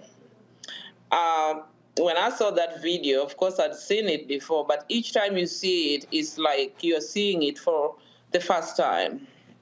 It was hard to watch and traumatizing, really. These officers, I shouldn't even call them officers anymore, because this group of 9 men and 1 woman squeezed the life out of my son. and just staying on top of him and pinning him down and pressing on him until they made sure that he was not breathing anymore. It makes you wonder, it makes you wonder. They are put in place to protect and serve. When my son left my home, I did not ever think he was not coming back. So anyway, when I got the news today, I was so happy that at least the process towards justice has begun. And for this man, I hope that we will pursue and fully, achieve justice for Irvo Otieno. Leon, the thing for me is, as I sat there and I watched it, and again, I literally counted at one point 15 people in the frame. 15 people. And I'm sitting there going, no one, like, first of all, his hands were bound and his feet were bound, correct? Yes. Correct. So I'm handcuffed and iron legs, leg iron. So his hands are bound, feet are bound. Why in the hell are 8 people sitting on him? Right. Great question. Great question. If you've ever watched MMA, boxing, or wrestling, you notice there's an official controlling the fight, stopping the fight at any given point so that they can reset and continue the match. In this case, my brother is laying there weak. He ain't got no energy. He's not kicking. He's not fighting. His hands are shackled and his feet are shackled. And you wonder, if you watch the video, if you wonder, are they just having a show? Are they just watching and hoping that, what are they hoping to see if they're just standing there watching? So I personally feel like every single person in that room is responsible. Yes. Yeah. They failed him. Roland, and we must know that he was having a mental health crisis, but they didn't treat it like a medical issue. They treated it like a criminal issue, what we see far too often in our community. But Ben, wasn't he in a mental hospital? He was in a mental hospital. That's why I'm confused. People who are in mental hospitals are likely going to have mental health episodes. So you probably have a different strategy of dealing with them and not having 10 people sit on them. Well, before he could even get to the mental hospital, we took him here in Richmond to a hospital called Henrico Doctors Hospital. He was at the hospital. They went ahead. He was on a hold for 72 hours to get treatment. They went ahead and pulled him off treatment. The police pulled him off treatment. They created a situation for him, pulled him off treatment, and took him to jail, where there was no doctor, no medicine for the weekend. And we would really want to find out what happened at Henrico jail. We would love to see that video, because me as a mother really thinks, and I know, a lot happened at that Henrico jail before my son was transferred to Central States. Yeah, and Roland, what she's saying, he was in a hospital. The police took him out of the hospital to jail, even though he committed no crime, has no criminal history. And then they take him to Central State, and we see what transpires, that they give him an overdose of excessive force that kills him when he needed a helping hand, Roland Martin. It was just shocking and stunning. And I know for you, Caroline and Leon, and to have to watch that video, difficult. It's one of the reasons that we didn't play it. But the one thing that we do know, what always happens in these cases, and Ben, you know this very well, we hear these cops say one thing, but the video says something else. And I don't know what any of them could try to say. They probably would try to say, well, you can't hear what was being said, but the man's hands and feet were bound. He's on the ground. Lifeless. And you literally see them pulling him in. They're sitting on the man. Yeah. And Roland, 3 years after George Floyd, why would anybody, any law enforcement officer, put their knee on the neck of a restrained person who's face down? We can't understand. And so thank you for covering it, Roland. The family, they follow you, and they were so grateful. We know your panel really is going to break this one down, and we look forward to watching everything that the panel says, because they help teach me a lot as we go to court listening to your panels. Well, we appreciate it. Again, our sympathies, Caroline, Leon as well, and we'll keep covering this case to the conclusion. Thank you so much, Roland Martin. We appreciate you. Thank you, Roland. Yes, my son Irvo used to watch your show. He said Irvo used to watch your show every day, regularly. Well, I appreciate it, and I hate that we get to meet under these circumstances, but I'm sure we'll be meeting soon. Thanks, Roland. Thank you. Thank you very much. That's just, it's just, you know, I get the thing for me, Mustafa, I think back to Sandra Bland. Sandra Bland told her mom she was going to be on my show one day. Unfortunately, it was on the show talk about her death. And it's just, it's hard to cover these cases and to have to do those interviews. But the reality is they simply don't get the coverage necessary. And there are people, I remember when I was at TV One, I had the president, and he was white, Brad. And Brad sort of asked me, you know, well, it's like, this is like every day. And I'm like, yes, because black people are being killed every day. And if we don't cover these stories, who the hell will? And that's why we do what we do. Yeah, without a doubt. You know, we continue to see law enforcement and others who continually try to dehumanize us. This show plays an important role because it rehumanizes who we are, both in life and in death, so that they can no longer put that false narrative out there. You know, I'm always remembered of the words of James Baldwin, you know, when he said some of the things that he shared with us about making sure that we are highlighting these injustices that continue to happen. So, you know, the Black Star Network, the work that you've always done for years and years is so incredibly important in making sure that justice becomes a reality for our people. It's just, it's unfortunate that we have to keep doing these stories, but the bottom line is, as Ida B. Wells, that portrait we have over there, light has to always expose darkness. It's about truth. Absolutely, Roland, because this platform is very needed. Because you got to keep in mind, you've been in media for quite some time, and then, you know, we deal with the media all the time, and they only want to put certain stories that they want to tell. But see, you are actually putting it out there so everyone can know this is what's affecting us. And just like what Ben Crumb just said, he's going to be looking at us to help him with his case. So, Roland, keep it up. And everybody that's watching this, you donate to my brother, man, because we need this show. Keep it black. Stay woke. I appreciate it. And one of the things that also happens, you know, we cover the highs and lows, and unfortunately, we also cover when one of us becomes an ancestor, folks. The great Willis Reed, one of the greatest players in NBA history, passed away today at the age of 80. He, of course, an NBA legend. A multiple All-Star, named one of the 50 greatest NBA players of all time. Willis Reed, many people remember that game where he had a torn muscle and he came out of the tunnel to rejuvenate and energize the New York Knicks to go on to win a title. This is what the New York Knicks released on their social page. The Knicks organization is deeply saddened to announce the passing of our beloved captain, Willis Reed.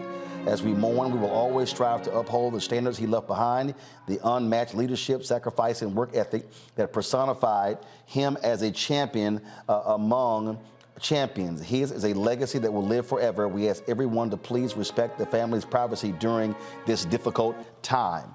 That was a statement from the New York Knicks. This is what NBA Commissioner Adam Silver had to say. Willis Reed was the ultimate team player and consummate leader, My earliest and fondest memories of NBA basketball are watching Willis, who embodied the winning spirit that defined the New York Knicks championship teams in the early 1970s. He played the game with remarkable passion and determination, and his inspiring comeback in Game 7 of the 1970 NBA Finals remains one of the most iconic moments in all of sports. As a league MVP, two-time NBA Finals MVP, and a member of the NBA's 50th and 75th anniversary teams, Willis was a decorated player who took great pride in his consistency. Following his playing career, Willis mentored the next generation as a coach, team executive, and proud HBCU alumnus. We send our deepest condolences to Willis's wife, Gail, his family, and his many friends and fans. Of course, the folks at Grambling also recognize his passing as well with a statement that was released by the university. He, of course, was also honored. His jersey was retired by Grambling State. This is a photo from that ceremony there as well.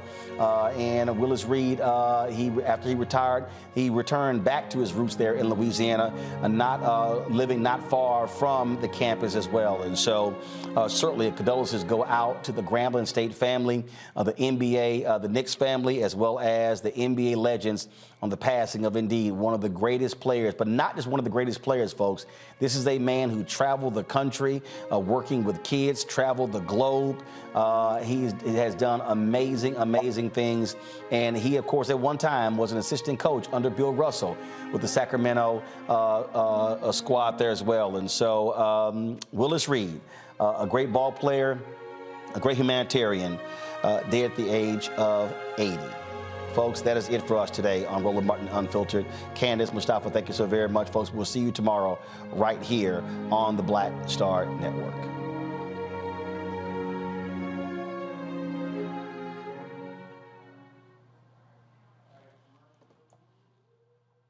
Star Network is here.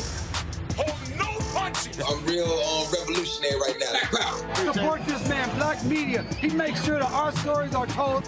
Thank you for being the voice of Black America, Roland. Stay black. I love y'all. All momentum we have now, we have to keep this going. The video looks phenomenal. See, this difference between Black Star Network and Black-owned media and something like CNN. You can't be Black-owned media and be scared. It's time to be smart. Bring your eyeballs home. You dig? Pull up a chair, take your seat. The Black Tape with me, Dr. Greg Carr, here on the Black Star Network. Every week, we'll take a deeper dive into the world we're living in. Join the conversation only on the Black Star Network.